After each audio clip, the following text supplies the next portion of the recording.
Ooh dear. We have not seen that for a fair bit.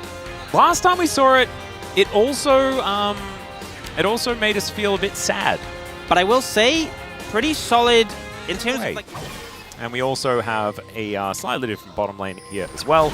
As YoungJ going to find Sponge. This little trap is very cute. Crashdown comes in as Morgan in so much trouble, and he's got Ghost. He doesn't have Flash. He can't get out. That is first. And Sponge is getting a good AoE down. Already has the Faded Ashes, so doing good damage to the Grubs. Should be getting all 3 of those. Yep, gets all of those, but the Dragon is now going to which is pretty high value against Talia Wei, but Corki is a very even, new Corki ult. Trying to clear the wave as best he can. Polo moving on over. Spear connects onto Pleta, but he is looking for an engage angle. They do find the chain CC onto Polo, who will have to flash to get himself out of the way. There's the ulti, tanked by Karis as Polo is going to get taken down. A B. Block you, and then like after 2 shots, he's like, nah, bro, you're on your own. Yeah. And even then, probably wouldn't have saved him, but it was still sad. Yeah, as tragic. we saw it. Rest in peace, Polo. Indeed. Oh, man. Yeah, we can see gold-wise. Well, you know what our feedback was for Bro? They didn't take enough dragons. And if DRX stay at range, they're definitely favored. It's not poke Corki anymore. It's I have to actually auto-attack Corki. The DRX can get themselves down there, especially if Morgan gets picked off right here. He is pretty tricksy. Doesn't have Flash, though, as we knew from the earlier First Blood, but he can run pretty fast. And Pleta unable to actually find the Magnet Storm at all, and therefore Morgan will be absolutely fine. So Bro able to weather that part of the storm, and it is just going to be this outer turret taken down. It might be Soul Point traded for a whole lot of money from these structures on the top side of the map. It does work out as now Polo has moved his way in here, but this inner is not long for the world. That will be taken out. So Bro be that tank for the team. The threaded volleys starting to hurt though, as the Drake going down low. Pleta moving in, Frog precasts the Dominus, finds Samba here who has to flash and cleanse to get out of the way of this one. Pleta keeping the Dragon concerned. But he might actually have to get out of there. You can see Morgan just trying to coax him over the wall, and the curtain call is now going to be fired through. Teddy just free hitting his Frog, keeps the vision alive, but he goes down so incredibly low. This Dragon is just ignored. It is so confusing that it's standing there right in the middle, but Bro, they will be able to get that Soul Point in the end. What a... So much vision available. Pleta knows exactly what's going on here. Yahoo actually closing in as well, as Polo in an unfortunate position.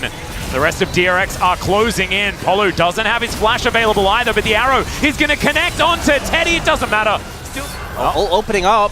Curtain going to be called here. Is Samba going to have to try and sidestep that one? Morgan just going to boop him.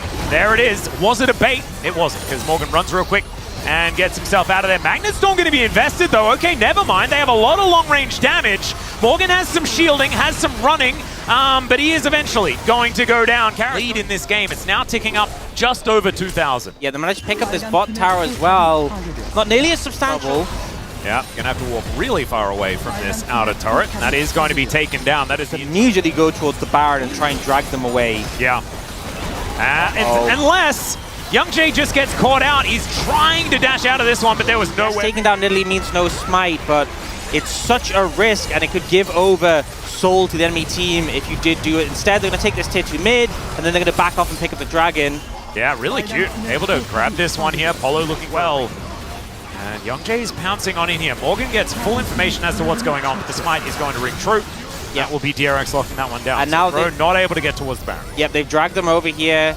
You know, the Dragon was a little slow, but they bring them over to contest. Arrow. Oh, no! Actually flashes into the arrow, and now Polo finds it, but he's so far forward! Samba can't get in there, and Polo, unfortunately, just goes a little too... But you don't know by how much. Yep.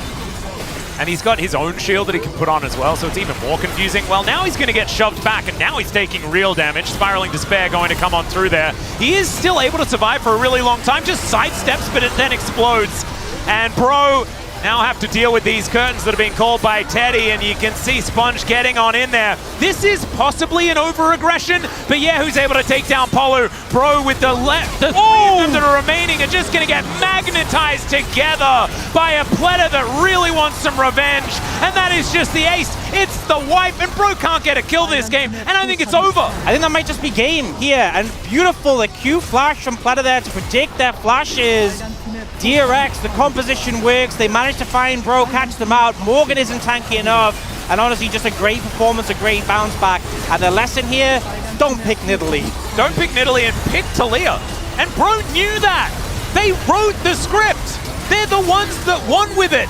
And then they decide that they'll give it over to DRX. And DRX show them